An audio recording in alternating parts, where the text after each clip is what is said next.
آج پہلا گوادر مرحوم رحیم بخش ناک آؤٹ کرکٹ ٹورنامنٹ 2025 کا دوسرا سنسنی خیز میچ کھیلا گیا، جس میں سن رائزر کرکٹ کلب گوادر اور ینگ یاری کرکٹ کلب آمنے سامنے آئے۔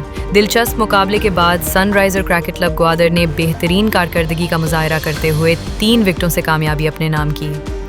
اس موقع پر میچ کے مہمان خصوصی ندیم دیدگ نے کھلاڑیوں سے ملاقات کی اور ٹورنامنٹ کمیٹی کو کامیاب اور شاندار ایونٹ منعقد کرنے پر دل کی گہرائیوں سے مبارکباد پیش کی۔